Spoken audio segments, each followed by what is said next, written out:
MP la demande d'approbation auprès de la Première ministre par la suite. Au sujet des prétendues menaces exercées sur la personne de la directrice générale de la DGCMP, le ministre d'État répond qu'il est un homme de paix et n'a jamais exercé une pression quelconque, une menace aucune.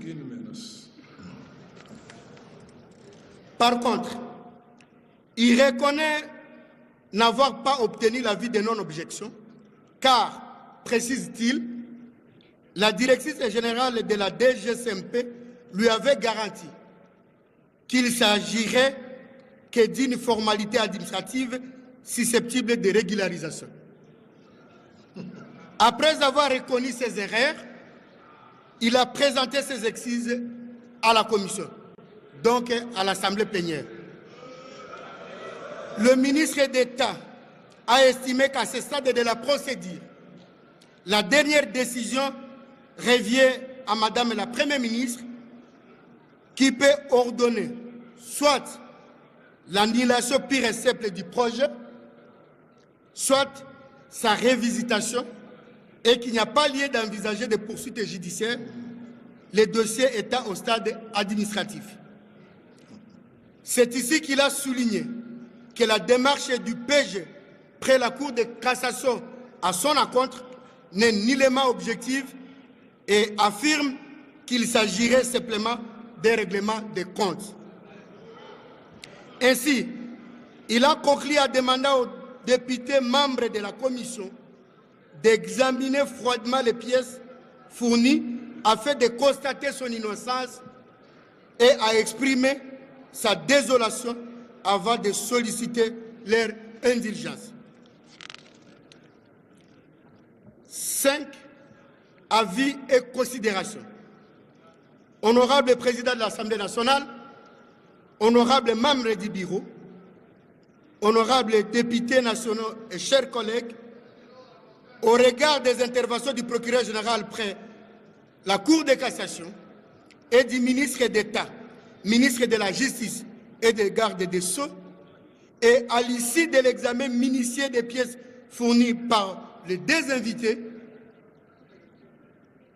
votre commission note qu'il est à Paris et qu'il subsiste encore d'innombrables contradictions et zones d'ombre qui empêcheraient la manifestation de la vérité dans cette affaire.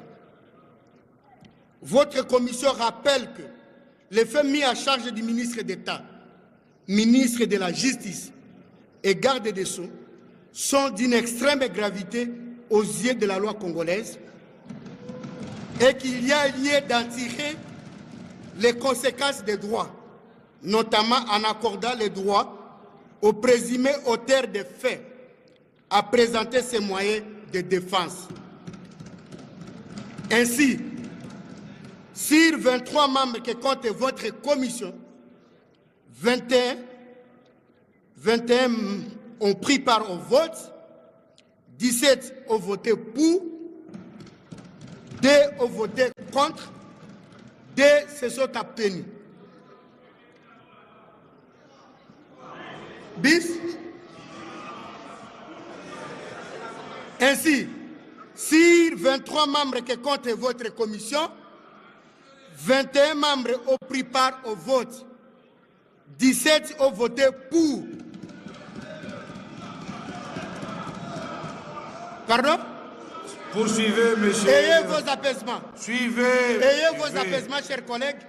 Qui dit A doit dire B. Vous ne discutez pas avec la plénière. Merci, honorable président. Poursuivez la lecture, monsieur. Votre indulgence, honorable président. Merci. En conséquence, votre commission recommande à l'auguste plénière d'autoriser l'instruction contre M. Costa Mutamba Tungunga, actuellement ministre d'État, ministre de la Justice et garde des Sceaux. 6. Du vote et du rapport. Du vote et du rapport. Attention, honorable député, nous sommes dans cette salle, nous engageons individuellement chacun son honneur, sa dignité aux yeux de l'opinion. Alors, vous aurez l'occasion de voter pour la recevabilité de ces rapports. Il sera débattu. Je ne voudrais pas observer dans cette salle un quelconque clientélisme. Surtout que beaucoup de choses ont été dites sur ce travail. Alors abstenez-vous à crier comme ça. On vous voit à la télévision. Et quand on va vous mettre dans les TikTok, vous allez vous poser des questions. Faites attention. Soyons objectifs, sereins jusqu'à la fin. C'est la seule attitude que je vous recommande, c'est tout. Soyez objectifs. Est-ce qu'on a dit ici qu'on va tuer quelqu'un ou arrêter quelqu'un? Je n'ai pas entendu ça. Mais alors, pourquoi vous criez? Du vote et du rapport. Au terme de ces travaux, votre commission spéciale et temporaire a adopté les rapports irrélatifs. Sur 23 membres qui composent votre commission, 18 membres ont pris part au vote. 18 ont voté pour, aucun n'a voté contre. En conséquence, votre commission spéciale et temporaire a adopté à l'unanimité son rapport. Honorable président de l'Assemblée nationale, honorables membres du bureau, honorables députés nationaux et chers collègues, telles sont les conclusions auxquelles votre commission est parvenue et qu'elle vous prie d'approuver. Dieu bénisse la République démocratique du Congo. Merci, honorable André Litté. Il a tenu jusqu'au bout à lire lui-même les rapports. Merci, honorables députés et chers collègues. Après l'économie et la lecture du rapport, nous pouvons nous prononcer sur sa recevabilité. Qui sont pour? Qui sont contre? Qui s'abstiennent?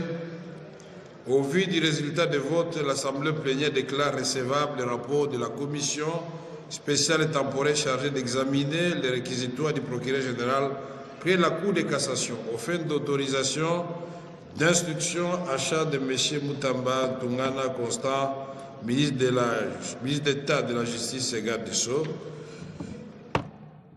Je soumets ce rapport parce qu'il est sensible, puisque j'ai entendu des non, oui, non, oui. On le soumet au débat ou bien on fait comme pour le premier coup? Très bien, au débat. Merci. Pardon?